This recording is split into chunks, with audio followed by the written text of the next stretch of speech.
Today's daf we're going to be learning is Chullin, daf kafav. This week's learning is sponsored by Ellen Cherek in loving memory of her mother, Udi Katz Cherek, Zichrono Livracha, on her 13th year at site yesterday. Today's daf is sponsored by Debbie and Mark Pershan in honor of their new grandson, Adir Asa. Takarata Tov to Hashem for the blessing of our new grandson. Mazal Tov to our children, the proud parents, Adam and Serena. Today's daf is sponsored by the Tenenbaum family with gratitude to HaKadosh Baruch Hu in honor of Avigal's engagement to Ezra Kubietsky. She's Kulav no Bayit Nema B'Yisrael v'Shirbu Smachot B'Yisrael. Mazal Tov. Okay, we're going to get started with going back to the temed issue, and we're going to raise a bit of a difficulty. And the difficulty we raised yesterday, and then we're going to resolve it. There's a study guide for today which will help with the first part of the daf about the temed before we move on to some other somewhat random topics and then finish up our parak. We're going to finally finish the first chapter of Chullin today. So, Kol Kavod, not an easy chapter and not a short one. Okay, temed. If you remember, the Mishnah had said like this: temed is this either made from dregs or grape pits, and it's a kind of wine. And there's this debate: how much is it water? How much is it wine? Okay, so the Mishnah had made this very clear distinction. If it hasn't yet fermented, then we're going to call it water. If it's fermented, we're going to call it wine. And again, the ramifications being, will it ruin a mikvah? Because only water ruins a mikvah. Remember, that means if it's got less than 40 se'ah and we add 3 log of water. Well, if we don't call it water, then it's not going to ruin the mikvah, right? Then it'll ruin the mikvah, and even if you add more water, it won't help. Like even if you add more kosher water. Okay, if you add disqualified water for the mikvah, which water collected in a vessel, which this temed is, would disqualify it, but not if it's called wine, then it won't ruin the mikvah at all. If when you have your Maaser Sheni money and you want to buy food with it, you can only buy things that are like fruits and vegetables, meat, things like that, but it can't be water. So if this temed isn't water, then it's fine. If the temed is water, then it's not okay. So now we have this braita, a Mishnah. Okay, it said Tanya, which sounded like a braita, but it really is a Mishnah in Maschot. And it said there, Hamitameh v'natan b'midah u'matzah kedei midato patul v'Rabbi Yehuda mechayev. There's this machloket, if you have temed and you take out the dregs or the pits and you end up with the exact same volume as before, then it's unchanged according to the rabbis, and therefore we call it water still. According to Rabbi Yehuda, no, it looks like wine, it tastes like wine, we're going to call it wine. But if you notice there's no differentiation between hichmitz, lo hichmitz. It sounds like, right, the machlokets across the board, and that the hichmitz issue is an irrelevant issue. And that seems to go against our Mishnah, because then what really happens is that our Mishnah matches neither opinion. And that's where we ended yesterday. Mani irabanan afagav hichmitz. If it's the rabbi's position, our Mishnah, well then it would be called water even if hichmitz, and that's not what our Mishnah said. And if it's Rabbi Yehuda, afagav de lo hichmitz, it's going to be called wine even if it doesn't ferment. And our Mishnah said only if it ferments. So it doesn't seem to match any position, and I'm going to pull up the study guide because I charted this out, and then you'll see it on the chart, and then we're going to figure out how to resolve this issue. So we're going to now see what's the answer. Rav Nachman, in the name of Rabbi Ravua, we're going to see a few statements he makes today. He answers the question. I'm Rav Nachman, I'm Rabbi Ravua. We're now starting our daf. Bishe hichmitz machloket. The Mishnah, okay, he does what we call an ukimta. He says the Mishnah is only talking about a particular situation. Okay, it's not the classic ukimta, it's not. The point is, it didn't mention it, but obviously the Mishnah is talking about once it already fermented. And then, so now let's go back and read the Mishnah that way. The Mishnah in Maschot. The rabbis are going to say it counts as water because it didn't change in volume, even though it already fermented and tastes like wine. We're still going to treat it like water because the volume didn't change. And Rabbi Yehuda is going to say, no, it tastes like wine, it fermented, all that, it's going to be wine. And then, what matches our Mishnah? Obviously, Rabbi Yehuda's position. Because what does our Mishnah say? Once it's hichmitz, once it ferments, then we're going to treat it like wine. Okay, that's right here. So, our Mishnah is Rabbi Yehuda, period. Okay? V'chein amar Rabbi Yossi v'Rabbi Chanina b'shechmitz machloket. Also, it wasn't just Rabbi Ravua, and right that Rav Nachman quoted, but even Rabbi Yossi v'Rabbi Chanina also says that the way to understand this Mishnah is to say the Mishnah in Maschot is that it's b'shechmitz. Now, later we're going to come back to this. Okay? The third chart on today's daf is going to bring a dissenting opinion here. Okay? But right now, we think the Mishnah is talking about hichmitz. And then we figured out our Mishnah. Now we're going to get on to another statement of Rav Nachman in the name of Rabbi Yehuda, and this is actually going to create a difficulty on our Mishnah. Okay, this statement we just brought of Rav Nachman in the name of Rabbi Yehuda actually resolved a problem with our Mishnah. Now we're going to raise a different problem. Amar Rav Nachman, Amar Rabbi Yehuda, temed shelakacho bekesef ma'asel ulevasof hichmitz kana ma'asel. My taima igalim el telemafreya de peirehu. Let's try to explain. A temed that you bought with kesef maser sheni money. Now remember, if you hold its water, then you're not supposed to. When we're talking here where it wasn't hichmitz yet. So again, according to our Mishnah, if it's not hichmitz, you're not allowed to buy maser sheni money buy with your maser sheni money because it's water. What if you did anyway? Okay? And what if, now let's just talk about maser sheni and how it works. If I take my maser sheni money to Jerusalem. Remember, I have my fruits, they're maser sheni. Instead of schlepping them, I put them onto money. Right? You can move that. You can move the sanctity of the maser sheni onto the money. That means that I have to take that money to Jerusalem, just like I would have had to take the fruits and eat them in Jerusalem. I take the money to Jerusalem and I eat it. I buy food with it, eat it in Jerusalem. So I'm limited to what I can buy, and I'm limited to where I can eat it. What if I buy something that's not maser sheni? Okay, like for example, this temed. So what happens? Well, what happens is interesting. The sanctity of maser sheni remains on those coins. So let's say you're the seller and I bought from you, let's say this temed, which isn't, let's call it water. I buy water. The sanctity remains on the money. So you now got this money. It's maser sheni money. So you now are limited in what you could do with that money. Okay, you kind of ended up messed up, right? I mean, hopefully I told you because otherwise you wouldn't know. But if I bought the temed with it, and it hadn't been hichmitz, and we call that water, right? That's what the Mishnah said. But if, according to Rav Nachman in the name of Rabbi Yehuda, temed shelakacho bekesef maser sheni, I'm going back to the words. I bought it with my maser sheni money, and it hadn't been machmitz yet. But levasof hichmitz, I bought it on Sunday. It wasn't fermented. But by Thursday, it fermented. So what does he say? Kana ma'asel.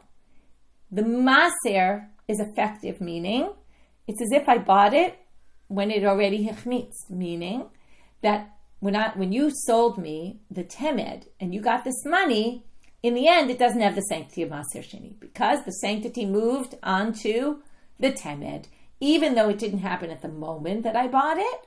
But since later, right, and that's what it says here, what's the reason? My time, later on Thursday, when it did actually ferment and turn into wine, it showed that retroactively de peri hava. It really was peri before. Okay, that sounds interesting and makes a lot of sense, but it completely doesn't fit with our Mishnah because our Mishnah didn't say anything like that. Our Mishnah says it all depends on hichmitz, lo hichmitz.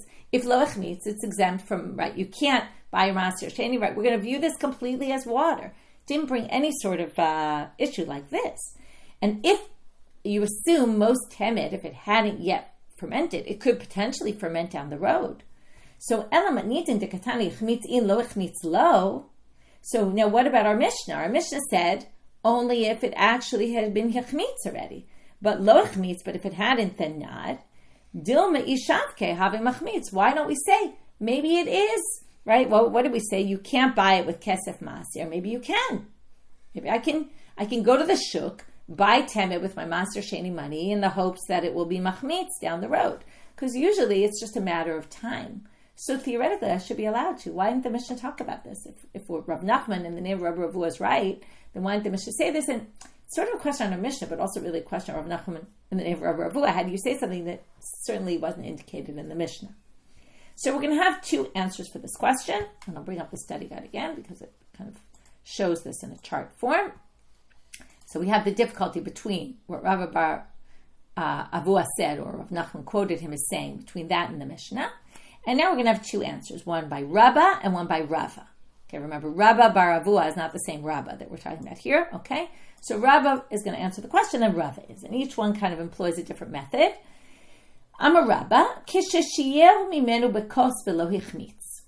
Rabba is going to do what's called an ukimta. An ukimta is, the Mishnah is in a specific case. When we say don't buy this temed with your maser sheni money, We're talking about when the seller left over a bit of the temed in a cup, and it's not going to be machmitz anymore. Okay, why this is, I'm not really sure, but I'm guessing either it's already maybe separated from the dregs, and then it's not going to ferment down the road. It's some sort of, or maybe because it's too little. I don't know exactly the chemical, process here. But maybe when there's only a little bit, because a kos is much smaller than a barrel, where, I assume they left most of the temed or in something bigger. Okay, but whatever it is, it's in a situation where there's no chance it's going to be machmitz down the road. Okay, it won't ferment.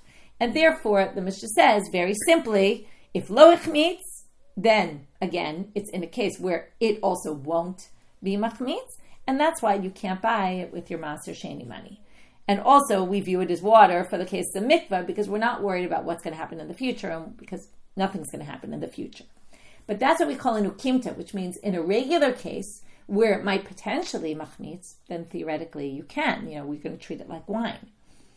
Rava Amar, he gives a different answer, also limiting the Mishnah, but in a very different manner. Hamani Rabbi Yochanan ben Nuri. Oh, the Mishnah is a unique opinion, not a unique, I would say it like this. Rabba put it into a unique case called an ukimta. Rava puts it according to one unique opinion, and he says, Rav Nachman Rabbi Avahu is talking about according to the standard opinion, and our Mishnah is talking about according to the opinion of Rabbi Yochanan ben Nuri. So to understand the connection, we have to learn what's the machloket between the rabbis of Rabbi Yochanan ben Nuri. So, Rabbi Ditnan, it says in the Mishnah, this is a Mishnah in mikvaot. Okay, this goes back to what we talked about, the 3 log. 3 log of water ruin a mikveh if it doesn't have 40 se'ah yet. And then you add 3 log of water that was collected in a vessel, which disqualifies a mikveh. So if you have 3 log of water that you throw into your less than 40 se'ah mikveh, you ruin the mikveh. And even if you add more water, right, it'll mess it up. But it has to be water. So now we're going to talk about a case where you have almost 3 log water. Okay, Ditnan, shlosha lugim mayim chaser kortov. You're missing a little bit. You're just under 3 log of water. Shenafal l'tochana, before this water goes into the mikvah, nafal l'tochan kortov yayin. You end up with a little bit of wine that falls in. And the wine is a deep red color. So mar'ein kemar'e yayin. This water now looks like wine. V'naflu l'mikvah. And then the 3 log of water that has a drop of wine mixed in that now turns the color into looking like wine, falls into the mikvah. Lo psaluhu. It's not called 3 log of water, because in the end, you don't have 3 log of water. You have 3 log of water minus a bit, added to it, right? Your 3 log include some wine, and it looks like wine. But it's not just that it looks like wine, because the next case is going to be, it doesn't change appearance, and yet we're still going to say it doesn't have 3 log of water, and it's still not going to disqualify your mikvah. That's shlosha logim mayim chaser kortov, same thing. You have 3 log, missing a teeny bit. Shenafal l'tochan kortov chalav. A little milk dropped in, right? You can tell the difference between red wine falling into your water or milk falling into your water. Even though milk is a little different in color, it's not going to change. Your little teeny drop in 3 log of water is not going to change the appearance at all. Umarehen kemareh mayim. It still looks like water. V'naflu l'mikvah. And they fall into the mikvah, also lo pasluhu. Because according to Tanakama, all that matters is, do you have 3 log of water? No, you don't. Because in the end, it wasn't 3 log of water. It either had milk, it had wine, it doesn't matter which one. Rabbi Yochanan ben Nuri omer, hakol holech achar hamareh. He says, no, I'm going to differentiate milk and wine. If it looks like wine, then we're going to call this not water. If it looks like water, just because there was a teeny drop of milk in it, that doesn't change it. In the end, you have 3 log of liquid. It all looks like water. We're going to call it water, and it's going to ruin your mikvah. So he goes by appearance. Now, this is the important part, because it's not necessarily that Tanakama matches one opinion here, we're going to see, but I'll pull up the chart again, but it's going to be that Rabbi Yochanan ben Nuri, who follows appearance, is going to fit much better with our Mishnah, because according to Rabba bar Avua, this temed, we go by not how it looks right now, that it's not ichmitz. We're going to go by what it later becomes, that it will later be machmitz. And our Mishnah didn't make any mention of that. Why didn't our Mishnah make mention of that? We could say that it goes like Rabbi Yochanan ben Nuri, that it all follows the appearance. And the appearance right now, when you buy it, is it didn't ferment, so it just looks like water. Okay, that's what we're going to say. So let's read it inside. Lav Amar Rabbi Yochanan Patar chazuta azlina. Did Rabbi Yochanan ben Nuri not say that it goes by the look? And therefore, Hachanami Zil Batar chazuta. V'tama v'chazuta dahai maya ninu. And they add one thing here, which is we're going to follow the look here. And then it says, and the taste, they even add the taste. The taste and the chazuta, the taste and the appearance of this temed, which is not yet fermented, is just water. And therefore, we're going to go and say that our Mishnah is according to Rabbi Yochanan ben Nuri, who says it all follows the mar'eh, the way it looks. And then we're going to say that Rav Nachman in the name of Rav Yehuda goes like Tanna, that we don't follow the way it looks. Is it water? Is it not water, right? In our case, well, it's wine because it will eventually be wine, okay? And it doesn't go by exactly what it looks like. Okay, so that is two different methods of resolving Rav Nachman in the name of Rabba Ravua's statement with our Mishnah, how to connect them. Both ways differentiate between the two and say either Rabba, who said it's a completely different case, right? It's where there's no potential for it fermenting, and Rava, who basically says it's a unique opinion, and they basically fall on two sides of a machloket tanaim. Okay, moving on. We have one more thing with it, or actually two more things to do with temed. The third thing, the third section of today, which is right now, is we're going to go back to Rav Nachman said in the name of Rabbi Yehuda that the machloket in this Mishnah in Masrot of, remember, you take out the dregs and it didn't change in volume. The rabbi said we're going to call that water. Rabbi Yehuda said we're going to call it wine. And Rav Nachman said in the name of Rabbi Yehuda, they're only talking about once it chmitz. If it didn't ferment at all, even Rabbi Yehuda will say it's nothing, and that matches our Mishnah. Chmitz or lo chmitz, that's the whole differentiation. But pliga de Rabbi Elazar. Okay, but Rabbi Elazar, this Rav Nachman in the name of Rabbi Yehuda disagrees with Rabbi Elazar's understanding of that Mishnah. Now, Rabbi Elazar doesn't say it directly, but we're going to learn it from something else he said, that in the end we're going to say Rabbi Elazar holds that the machloket is b'shelo hichmitz. That basically the chidush is that Rabbi Yehuda is going to treat it like wine even if it didn't yet ferment. Okay? And the rabbis are going to say, no, it's wine. It's water because it didn't ferment. And then if you go to hichmitz, everyone's going to agree that it's wine once it ferments. And that matches our Mishnah, and then our Mishnah is according to everybody. How does he get this from Rabbi Elazar? So to understand that, we're going to have to learn what Rabbi Elazar says. So Rabbi Elazar said, Amar Rabbi Elazar, Hakol modim, okay, meaning Rabbi Yehuda and the rabbis who have this debate about do we treat it like water or wine, they all agree, she'ein mafrishin alav mimakom acher, ela im ken ichmitz. Okay, we're going to get a little off, okay, and then we're going to have to connect it back. If I have lemons, and I have lemons from one tree, and I have lemons from another tree, and I bring them all together, I can take, Trumot Masro from some lemons on the others, because they're all lemons, okay? But they say here that they all agree that in a case where you're obligated to laser, okay, where you're obligated to take maschot, that you don't take from one temed on the other. You can't say I have a temed here and I have a temed there, and I'm going to take maser from one of them, right? Let's say I have 10 liters of temed here and 10 liters of temed there, and I'm going to take a little from one of the 10 liters to cover all of it, okay? The right amount, okay? I'm going to take for both these temeds. Okay, we're going to have to explain why this is. Kasaval, he must hold, to make this make any sense, okay? Unless both of them have fermented. If both are fermented, then I can take from one temed on the other. But if they haven't yet fermented, then I can't. So how do we get from here to what we want to say?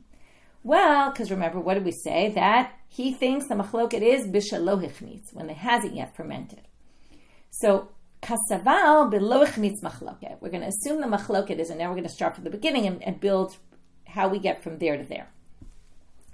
He must think that they have a machloket if it hasn't yet fermented. And then again, let's just go back to the machloket. The rabbis hold water. You don't take trumot maschot. And Rabbi Yehuda says you take trumot maschot, right? You're obligated. We treat it like wine, even though it didn't yet hichmitz. Okay? Now, that's because bichmitz machloket, right? Below hichmitz machloket. Okay? That's different from Rav Nachman. Ad kan, now we're going to explain though. Why then would we be saying here that if Ad kan lo machayev Rabbi Yehuda ela minei ubei.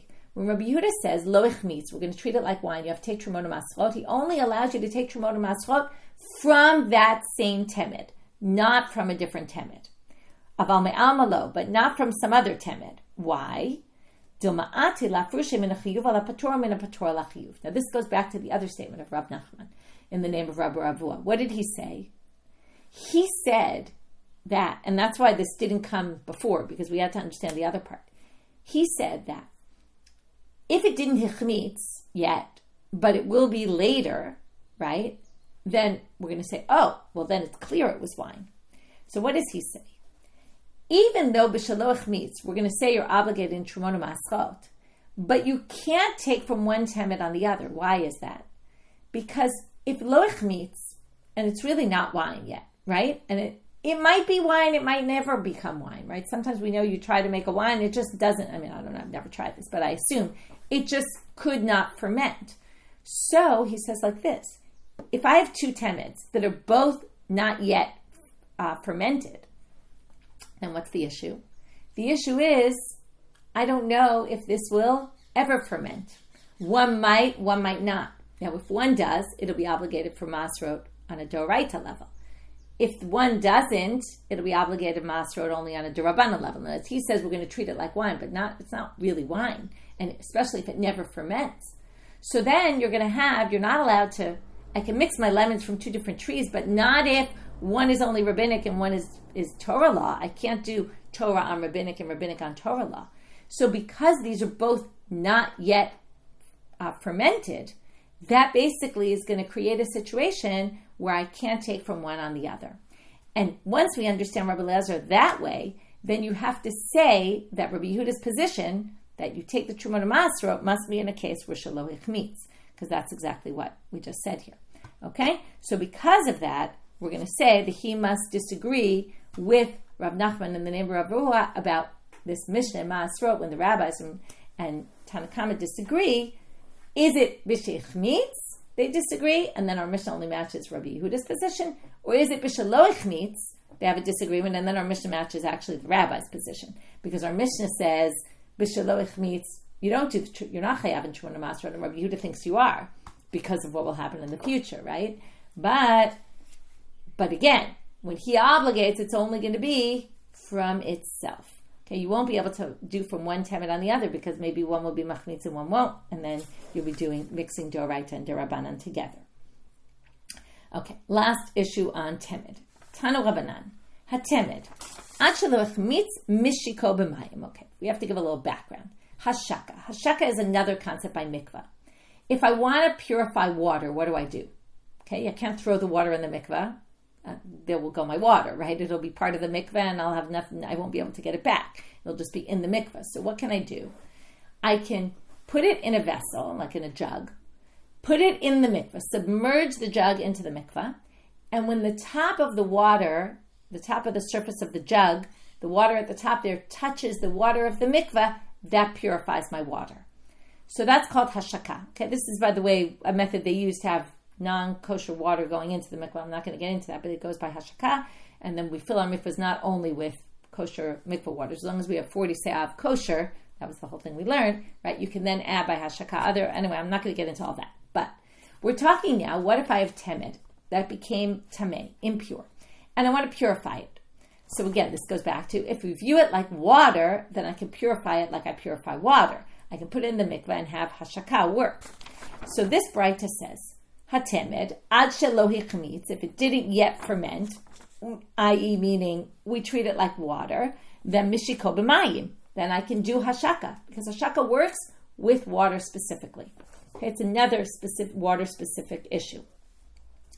Misha hichmitz, but if it already fermented, ein mishiko b'mayim, it's too late. It's wine. I can't do hashaka anymore. Okay, that makes perfect sense. But now we're going to have the statement of Rava that doesn't make any sense, or I don't know, maybe it makes some sense, but Rava is going to say something that later a different rabbi is going to bring it before Rav Ashi, and Rav Ashi is going to say, I don't understand. And I'm telling you this because when you start to read it, you're going to say, what's the difference? And that's exactly what Rav Ashi says. So I don't want you to be confused in a way that you're going to be frustrated, confused, because in the end, Rav Ashi is also going to be confused. Amar Rava, lo shanu ela, this is only going to work that you could do hashaka, ela shetimdo b'mayim tehorim v'nitmeu. Okay, where are you on the timeline? What happens in this, he's going to say, it depends on the order of events. If first you made the temed and the water was still pure, then the temed itself became impure, then you could do hashaka in the water again, as long as it didn't ferment and turn to wine. Aval tmeim me'ikara lo. But if first the water was impure, then you made temed with impure water, then you wouldn't be able to do hashaka. Okay, which we don't really know why, and like I said, we're going to see right now that Rav Ashi says, I don't really think there's any difference, and I don't understand what you're saying. As a Rav Gavia mi Beit Katil, okay, so Rav Gavia from Beit Katil went and Amar l'shmate kamei de Rav Ashi. He brought Rava's statement in front of Rav Ashi, and then you have to just add some words from the notes here. They say, add the words Amar le, and Rav Ashi said to him, Mai shnat me'imi ikara delo. Why would you say if it's first tamei? And he's trying to think of why wouldn't this work? Okay, because we already said it works because we're going to treat it like water. So what could be a possible reason why the one case that Rava said, which is first it was impure, then it became temed, it doesn't work, hashaka? The only reason I could come up with it wouldn't work is da'amrinan aide demaya yakire, it's a chemical thing, because the water is heavier, shachne tatai, the water goes to the bottom, upera kape milael, and the dregs or the pits float to the top because they're lighter. And then, why wouldn't hashaka work? Well, how does hashaka work? Like I told you, you have a jug or something, a bowl, you put it in the water. As soon as the water touches the other water, it purifies it. What's the problem here? He's just trying to come up with what could be a possible problem. It must be that the dregs float to the top, which means that when you put your vessel in the water, instead of the water touching the water of the mikveh is going to touch the dregs. And that's what we call a chazuta. There's a blockage there between the water and the water. And that must be why hashaka doesn't work. And therefore, and the water then can't get onto the other water. But if that's the case, it's a difference, it's a physical difference, right? It's a physical issue of where the dregs are. Now, are the dregs going to be in a different place in the barrel or in the jug or in the whatever it is? If it's nitmeu first, nitmeu after, right? That one has nothing to do with the other. If that's your issue and you're saying there's some reason why this wouldn't work, it wouldn't work whether they were first, right, the water was pure and then you made a temed out of it and then it became impure, or whether the water was impure to begin with and then you made a temed, right? Either which way, if that's your issue, that would be an issue across the board and then this would never work. You would have to say that the dregs are mixed in and forget what I claimed was a possible thing, that the water's heavier and the dregs are at the top. No, actually it must be all mixed up, which means the water can touch the water, which means it should work in any case. And there's no reason why Rava limited, and I don't understand why Rava limited to this case of tmado with good water and it became tameh once it was temed. I don't understand why hashaka would only work there and not in the other case. So we're left with a question and we can't really explain what Rava said. Okay, new Mishnah. Now we're moving into the next two Mishnayot, have to do with women, particularly minors. Okay, and I'll go back, and this is also we've discussed way back when we learned Ketubot and other Nashim Masechtot. So we have a few issues that come up with women, particularly when they're minors. Okay, we have Tanna, Nara. You might remember there's 3 stages of maturity for a woman. There's Tanna when she's a minor. That's until she has 2 simanim, 2 pubic hairs grow.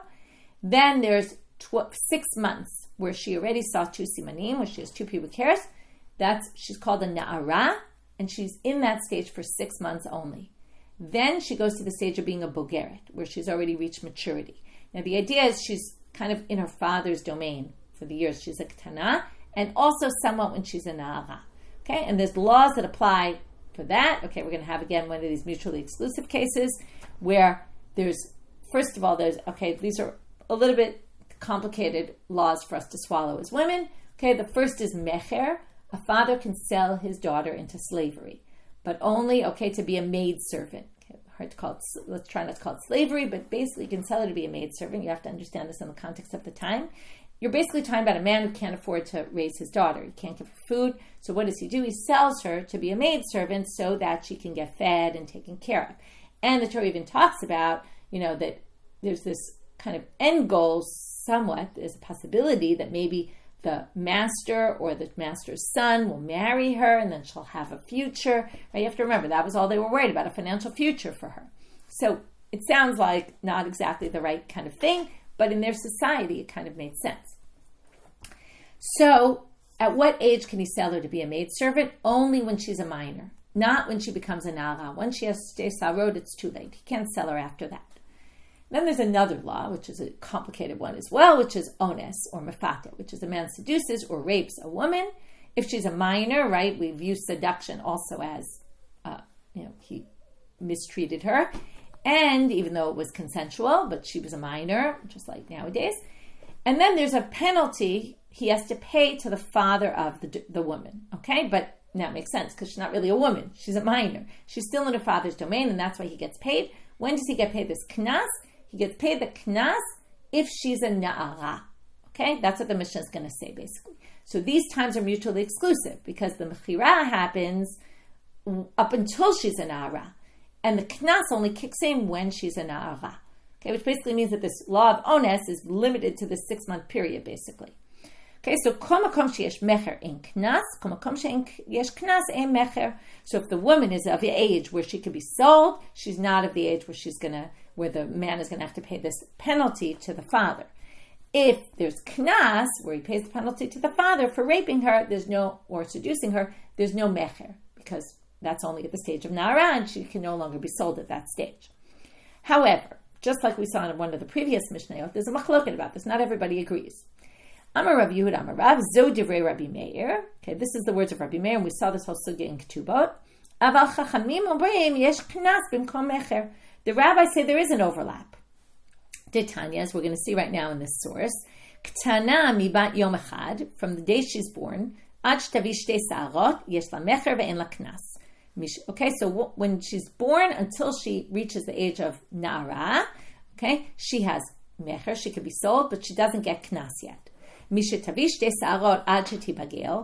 she has 2 pubic hairs until Bagrut, that 6-month period, then kicks in the Knas potential, that her father will get paid this Knas if she is raped, but there's no sale. She can't be sold as a slave. Divrei Rabbi Meir. Rabbi Meir Omer, and that's basically our Mishnah. Right? These two are mutually exclusive. But the rabbis say, "Tanami bat 3 shanim v'yom echad, ad shetibager yesh la knas." Period. But the rabbis say, a woman or a girl, once she's 3 years and a day, that's what the rabbis put as the age in which potentially, if one were to engage in sexual relations with a minor or with this woman, it would be considered sexual relations, even though it's a very hard age to fathom. But from the age of 3 and a day, she's at that enough maturity that we're going to call that sexual relations. So from that day, ad shetibager, until she becomes a bogeret, meaning through the whole period of Ktana from 3 and a day until Shtei Sa'arot and 6 months, yesh la knas. So what do you see here? She has knas at that stage. That doesn't match our Mishnah because our Mishnah said there's only knas in that 6-month period, not from when she's 3 years old. So now the Gemara just asked something. It's very weird. The rabbis only relate to knas, even though Rabbi Meir related to mecher and knas. So what? Knas in mecher lo? What? Do the rabbis not think she could be sold at that point? Maybe they think she could only be sold from 0 to 3. It seems weird. Ema af knas bimkom mecher. No, when he said yesh la knas, it meant she also has knas, because he was adding on to Rabbi Meir and saying, I think the time period is longer for knas. Obviously, he agrees with him when it comes to the mecher. He was only adding the part he disagreed about. Okay, next Mishnah. Now we get to another 2 issues relating to women. There's chalitza, which is when they're supposed to do yibum, right, where the husband dies without children. The wife is supposed to marry, the widow is supposed to marry the brother. If they don't want to do that, then they do chalitza, which separates her and allows her to marry somebody else. Chalitza, we're going to learn, can only be done when she's a ne'ara, not when she's by the way, I forgot to mention, there was something I wanted to mention in the previous, which is, what's the position of the rabbis, or what's the machloket about the knas. It says that the man, the ones, or mefateh, the one who does the action, has to pay aviha na'ara, the father of the na'ara. So it calls her a na'ara, and that's where Rabbi Meir gets it. She has to be a na'ara. But the na'ara is missing a hey. Because it's missing a hey in the Torah, it's written without the hey at the end of the word. So the rabbis say when it's written without a hey, it actually means that it's also a ketana. Okay, it's like an allusion to the fact that we're including someone else in this as well. Okay, now we get to chalitza. So chalitza, where do we get it from? That's why I thought about it, because there's a source here Rashi brings. What's the source that she has to be of age? Okay, she can't be a ketana, she can't be a minor. So he says in the Rashi, in the end of there's only one Rashi on this Mishnah, at the end of that Rashi it says, Kol yemei katnuta ina ruya lechalitza. When she's a ketana, she can't do chalitza. Why? De ish k'tiv parasha. Okay, it's a weird kind of proof, but they're going to say it like this. It says, who does yibum in ish? It starts off with ish, ki, a man who's in this situation where his brother dies. So you have to be an ish to do chalitza. And then, because it says, also woman in the pasuk, okay, it mentions the word isha in the pasuk. So they say, just like the ish also, or mentions the woman in some context. And I forget exactly the pasuk there, but the point being that they make a hekesh, because the man has to be a man, the woman also has to be a woman, and can't be a minor. Okay, so chalitza only happens when she's a minor. When she's not a minor. She can't do chalitza until she's of age. Then we're going to talk about mi'un. You might remember mi'un. It's a little less known than chalitza, but if you learn, a lot of Seder Nashim, particularly Ketubah, you'll remember about mi'un. Mi'un, let's just talk basics. A father can accept a betrothal for his daughter, and then his daughter is married on a Torah level if she's a minor. But if the father's not around, doesn't deal with it, or the father is dead, then the mother or the brother have the rights to betroth the daughter to somebody. Okay, you have to remember, this is like, in the ancient world, this was the shidduch world, right? We do shidduchim now, obviously, in the end, the couple decides, do they want to get married or not? But in those days, the parents would take care of it for the daughter. It's the way society worked then. So, nowadays, some people still do that, but, they usually don't do it on their behalf. Usually, in the end, there's some approval here. But and if you remember, in Kiddushin, the woman has to agree. But in this case, the father can agree for her. She's Torah betrothal. What does that mean? She needs a get if she wants to get out of it, okay? But if the mother or the brother do it in place of the father, the marriage only has validity on a rabbinic level. And the girl can, at some point, just say, I'm not interested, and walk out. No get needed, no nothing. It's amazing halacha. They give her this opportunity to get out. The question is, until when? What's the cutoff date? And that's what we're talking about. Until when can she do mi'un? So, kol makom sheyesh mi'un en chalitza. Kol makom sheyesh chalitza en mi'un. Okay, so these are mutually exclusive. Mi'un can only be done until she reaches the end of the ketana stage. And chalitza can only be done once she's out of the ketana stage. Amar Rabbi Yehuda, Amar Rav, again he's going to say Zodivrei Rabbi Meir, though this is only Rabbi Meir, because Chachamim omrim yesh mi'un b'mkom chalitza. The rabbis think she can even do mi'un at a later stage. And now we're going to see there's an overlap between the stage in which she could do mi'un and the stage in which she could do chalitza. There's still a cutoff, but it's a later cutoff. Dear Tanya, as we see in a Braita, matay bat mema'enet, until when? Ad shtivi shtei sarot, until she reaches maturity, right? She's out of the stage of ketana. She becomes a na'ara, she can't do mi'un anymore, Divrei Rabbi Meir. That's what we saw in the Mishnah. Rabbi Yehuda Omer, ad shirbash shachor ala lavan, until the black hairs are longer, that where her pubic hairs are, it looks more dark than light. Okay, where there's more hair than skin, that means a later stage, basically. Okay, more than bare skin. So basically, we're going to say that's a later stage. Okay, and that thinks, according to Rabbi Yehuda, there's an overlap then between chalitza and mi'un. Okay, new Mishnah. Now moving on to a completely different topic. Komakom sheyesh tki'ah ein havdalah. Komakom sheyesh havdalah ein tki'ah. What tki'ah are we talking about? Tki'at shofar and erev Shabbat. They would blow the shofar and erev Shabbat to tell everyone Shabbat's coming. Okay, this sounds like a very weird Mishnah. Okay, well, when you blow the shofar, which is on erev Shabbat, you don't do havdalah. Of course, you don't do havdalah because havdalah is on Motzei Shabbat. So it's a bit of a weird Mishnah. Okay, like everybody knows that. You do havdalah on Saturday night. You do tki'ah on Friday afternoon. Okay, so let's try to figure this out. Now the Mishnah continues and says, Yom Tov shechal להיות be'erev Shabbat. Okay, this is perfect because we just had this. Okay, so if you have Yom Tov that falls on erev Shabbat, okay, literally last week. Tok'in v'lo mavdilim. So what do you do here? Now, Thursday night, Friday was Shavuot. Then came in Shabbat.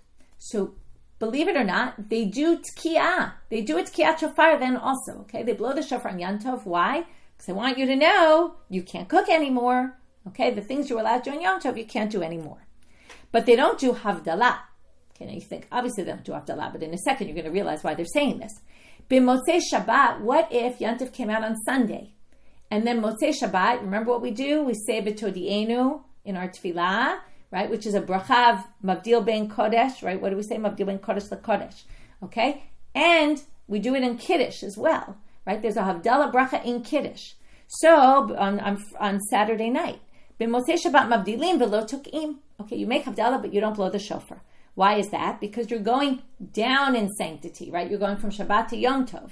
So you're going to you need the havdalah to go lower in sanctity. You don't need the havdalah to go higher in sanctity, but you need the tkiyah to go higher in sanctity, and you don't need it to go lower. Okay, so that's exactly what we're saying. Ketzam mavdilim. Okay, the Mishnah tells us, and that's why the nusach of our tefillah hamavdil ben kodesh lekodesh, because it's not kodesh lechol, it's kodesh to kodesh. Rabbi Dosa Omer, he has a different version, which we obviously don't hold by because you've never heard this. Ben kodesh chamor lekodesh hakal. Okay, he wants to differentiate, not just kodesh lekodesh, because he wants to say a severe kedusha to a less, like a lighter kedusha. Okay, so now the Gemara asks, hechi tokeh. How do you blow shofar in this case? Now the assumption is you're going to blow the shofar in a bit of a different way, so that people realize, like we're moving from Yom Tov to Shabbat, and not this isn't a typical Friday afternoon. So Amar Rav Yehuda, we're going to have a machloket. Rav Yehuda says, Tokeh u'meiriya mitocha tkiyah. You do a tkiyah and a truah, but usually you do tkiyah, you take a break. You do truah, you take a break. Here, as you're finishing the tkiyah, you already move right into the truah. So it's a noticeable difference. Rav Asi Omer, Tokeh u'meiriya b'nishima achat. You don't take a breath in between. You do a tkiyah and then you do a truah, but you don't, breathe in between like people normally do. So now, Atkin Rav Asi b'hutzal kishmati. So Rav Asi set up in hutzal to do like he said. Now we're going to bring a difficulty on both these opinions. Meitive. Yom Tov shachal yop erev Shabbat tokim v'lo miri'in. It says you do tkiyah, you don't do truah. That's the difference. Okay? Forget about, doing these, do the truah like this, do the truah like that. No, you just don't do a truah at all, right? That's what it sounds like. My love lo miri'in klal. When it says tokim but not miri'im, which again means truah, it sounds like you don't do truah at all, and that goes against both of them. Lo, Rabbi Yehuda mitaretz l'tameh, Rav Asi mitaretz l'tameh. Each can explain it according to his own opinion. Rabbi Yehuda mitaretz l'tameh, lo miri'im b'fnei atzma, ela mitoch tkiyah. You don't do the truah by itself, you do it within the tkiyah, which would fit his opinion. Rav Asi mitaretz l'tameh, lo miri'im b'shtei neshimot ela b'neshima achad. You don't do the truah as a separate breath, you do it within the same breath. And then each one explained that right according to his opinion. Okay, b'motzei Shabbat, hecha amarla. Where in the bracha of Havdalah do you say hamavdil ben kodesh lekodesh? So they say, Amar Rav Yehuda, bechatimata. Only when you say Baruch Ata Hashem, hamavdil ben kodesh lekodesh. Not in the part where you say, hamavdil ben kodesh lechol, ben or lechoshech, ben Yisrael amim, and that whole thing. You don't say it there. V'chein Amar Rav Nachman, and Rav Nachman said the same thing. Bechatimata. Rav Shesha Breit Rav Iti Amar Av b'ptichata. He says also in the beginning you change it. You say Mavdil ben Kodesh leKodesh, etc. V'leit hilchat hakavatei, but we don't hold that way. We only change it in the bracha. Rabbi Dosa Omer ben Kodesh lechamor Chodesh chamor leKodesh hakali has a different version. V'leit hilchat hakavatei. The Gemara already tells us we don't hold like him.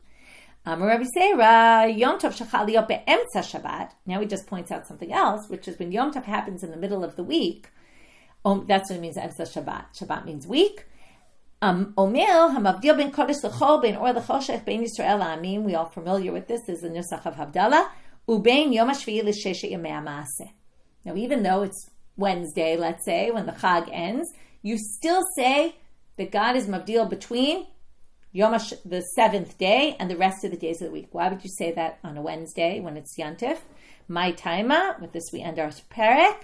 Seder havdalotu moneh, because the description here, and that really kind of explains why you don't change it in the beginning part of the bracha, because what you're really saying in that section, Amavdil ben Kodesh L'chol ben or L'choshech ben Yisrael Amim, is all different kinds of havdalot. God differentiates between this and that, and this and that, and this and that. So the seventh day and the 6 days of creation, God differentiates. It's relevant to talk about at all times, not just on Motzei Shabbat. So if it's Motzei Chag, you do the same thing. Okay, and with that, Hadran alach l'kol shulchatim, we finished the first parak.